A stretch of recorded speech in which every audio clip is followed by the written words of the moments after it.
thank you for letting your guard down.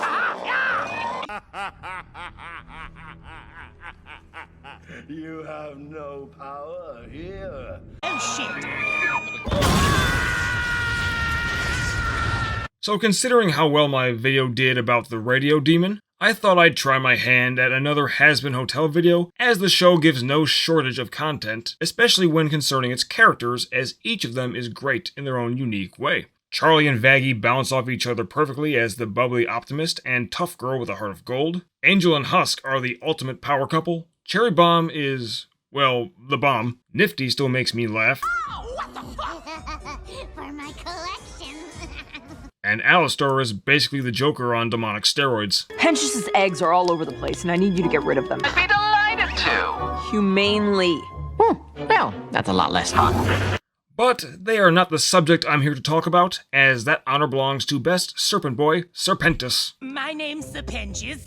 I like to build, and despite my stupid egg boys, I think I'm very skilled.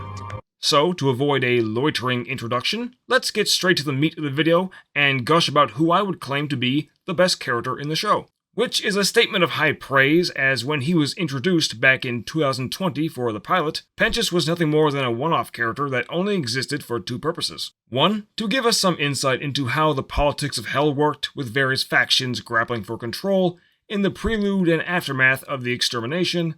And two, to give us a demonstration as to how powerful Alastor was, but we all know now that that was only a taste of what he can do. And I have the creeping suspicion that when he's able to clip his wings, as he said, and become his own master, I have a feeling that the only person that will be able to stop him will be Shaggy Rogers. So when we see Pentious attack the hotel in episode 2, as far as we can tell, he's still the same Snake Boy that we saw in the pilot. Until he states that he only wants to defeat Alastor so he can get some recognition from the V's, which is in direct contrast to him simply wanting to seize power for the sake of it in the pilot.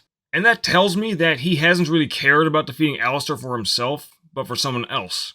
So you could say that his heart wasn't fully in it, and probably why he was so easily forgotten after just about every single duel they had, especially since the radio demon does not think highly of the V's, especially Vox. But, to Pentious' credit, Alastor does remember him after he rips his suit, and we all know how that ended, don't we? And his story could have easily ended right there, until he's sent into the hotel as a spy, and when he's caught red-handed working for Vox, who responds with his oh-so-courteous manner. If they don't kill you, go ahead and do it yourself, you miserable failure! Pentious simply surrenders and allows Vaggie and Angel to do whatever they want to him, until Charlie steps in and gives him a second chance, as that is her whole motif after all. To which our Serpent Boy asks, Who could forgive a dirtbag like me? And saying that he's undeserving of forgiveness or amnesty, presumably not just for what he had done to the hotel, but perhaps for other actions he had committed prior to this moment, in his past life or otherwise. And it's here where he has truly hit his lowest moment with his final shot at gaining prestige going out the window, and him stating that he's not worthy of kindness. But as we all know, when you hit rock bottom, you have nowhere to go but up. And thanks to Little Miss Morningstar's positive reinforcement and lyrical magic, she is able to renew a sense of hope in the Scaly Boy and give him the boost he needed, in addition to allowing him to make amends and apologize to the group. And seeing how Charlie did say earlier on, The first step to becoming a better person is to admit when you are wrong. makes this moment in the episode work quite well, and thankfully she's more receptive than Alastor is to these types of things. Plus, you could make the argument that he was indeed warming up to everyone earlier on, even if it was under false pretenses. However, this little touching moment is interrupted with a little humor, as this is a comedy show at the end of the day. Why are you so lame? Not a bad boy. Sorry, I couldn't resist squeezing that clip in. And all this meandering about his story does indeed have a point. I'm not just rambling about him, as his existence as a character provides the payoff to the setup of the hotel's very existence to begin with, considering that he is the first character to actively try and be better in the show and the first to succeed. But anyway, let us continue on, shall we? In the following episode, we see Pentious still acting like he normally would. I'm really looking forward to shooting the other residents. What? Why? Everyone is being too nice. Obviously, it must be a lie. And it does make sense that he would feel this, considering that Charlie is probably the only person to show him a lick of kindness in God knows how long. Plus, I mean, he is in hell after all, so it's not shocking that beginning to trust others and becoming a better person is not something that just happens overnight.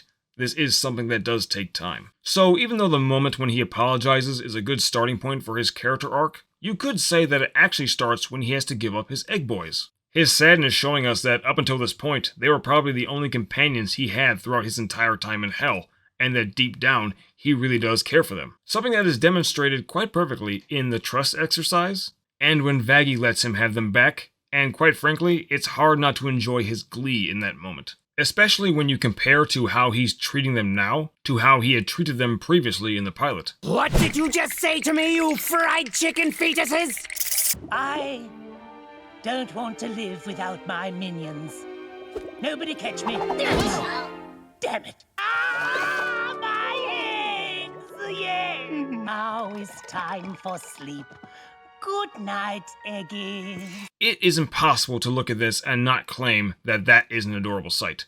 And I would be remiss if I didn't add that his character arc is improved tremendously with his own brand of humor and his adorable personality, especially when he's around Cherry Bomb. Those scenes are absolutely hilarious. I can't fight without my minions. You and me are going out, like for fun. I didn't think this would ever happen. What do I do? What do I wear? Maybe you'd want to do a sex with me. What? Why would we have sex? Because I'm having sex with everyone here. Let's do it. I like you, and I want you. You're still here. What? Do you think we're a bunch of pussies? Is Cherry still here? Damn it! Following episodes 2 and 3, Pentious oddly enough becomes a bit of a side character as we begin to focus on the others in the hotel. But when we do see him, he's rather quiet, and when he does interact, you can see that he's grown quite a bit as a person, snake, thing. A prime example is when the drama between Charlie, Lucifer, and Alastor comes to a head, where we see Angel and Husk enjoying the show and giving some commentary, while Pentious is simply sitting there in silence and observing until he comments on the father-daughter duet. Oh, that was sweet. His relationship with the other characters also grows quite well, from thanking Angel for helping him in a fight, proclaiming that it's great to have friends, saving an OCD-ridden Nifty from being crushed, and even helping her break out of her housekeeper mindset so she can have a good time with the others. Although, in hindsight, that might be him attempting to make sure she doesn't act crazy in public. Acting crazy in the hotel is perfectly fine, but public is a different story altogether, and that fails because Nifty can't really be controlled anyway. So even though I, and I imagine others as well, would love to see characters like Angel or Husk get their redemption, seeing Pentious change from a quirky, wannabe warmonger to an adorable snaky bro is actually great. So cut ahead to the finale with our best snake in his best suit, ready to do battle against the angels, and attempt once more to flirt with Cherry, and fail. I'd love to wish you good luck in the battle ahead. Okay. With the most brilliant, explosive contraptions I've ever seen. Thanks? Anyway, I guess... Please don't die tomorrow, okay, bye! He is not succeeding, but you know what? He is shooting his shot, and you do need to give credit where it's due. Plus, you do need to give Angel some credit because he's being a good friend and a good wingman in this moment. You know, you could totally tap that. Don't be gross. Guys, you know, I hear he's got 2 dicks. Huh. And, of course, once the extermination comes, it's here where your boy truly shines and comes into his own. He chads up and shoots his shot with Cherry. I'm trying to fight here. You out of your fucking mind? Yes! Miss Cherry Bomb, I love you. Remember me! And mans his Zeppelin to charge Adam with his death ray to save his friends and put an end to the fighting in truly epic fashion. Also, I love how his machine was basically parked beside the hotel this entire time and basically acted as Chekhov's gun. Also, I would have loved to see his death ray in action. Yet, we all know how things end, unfortunately. Fire!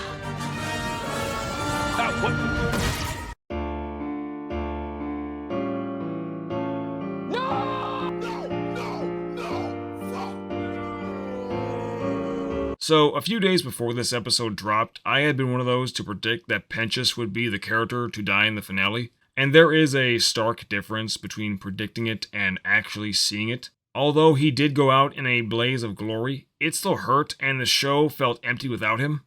Not unlike when Sasha got murked in Attack on Titan, or 99 in Clone Wars, as they were both great characters with great stories, and to see things continue on without them just didn't feel right. But on a lighter note, it gave Charlie the incentive she needed to Hulk out and go after Adam. Although, personally, I don't think she was going all out in this moment. I imagine she has something in reserve. And in the aftermath, the fact that they made a mural to him in the newly rebuilt hotel and saluting him in respect is a wholesome moment that both the show and Pentious had 100% earned. And then we get the big payoff. What? Where am I? Oh. Hello? When this moment happened, Emily's face was everyone's reaction when he came through to the other side, and I'd be lying if I said I didn't do this at least twice. Yes! Yes! Oh, yeah! Can you feel that, buddy? Huh? Honestly, I say screw the Hell Queen reveal, because Pentious finally getting his redemption after all the work he had put into being a better person is the real end scene of Season 1, and I'm psyched to see how Charlie will react when she finds out that not only is he still alive, but that her hotel actually does what she wanted it to do. And I certainly hope that Emily gets to be the one to break the good news to her. I'm also curious if Cherry will do whatever she can to redeem herself now, so that she can just go up top and chill out with Pentious in paradise. Anyways, to sum this little video up, Sir Pentious is by far the best character Hazbin Hotel has to offer, not necessarily due to his adorable persona or his sense of humor, but because he went from a minuscule character to a full-fledged member of our Hellbound cast to being the payoff for the entirety of the show, as he demonstrated that there is still hope for those down below, and I'm hyped to see what direction Vivian Medrano will take us next. So, let us give a little toast to Sir Pentious, someone I will happily classify as my boy, and I do hope that you viewers and subscribers enjoy this little number. I think I may end up making more Hazbin Hotel videos, as I came up with a couple ideas when rewatching the show in preparation for making this video, and I may even dabble here or there with Helva Boss. But I do want to make other content as well. So if and when I do decide to make another video like this one, it will be sandwiched between a couple other videos here and there. In the meantime, please like, share, and subscribe for more, and please leave your feedback and send video suggestions if there's any topic you'd like me to cover. Godspeed, and I will see each of you in the next one.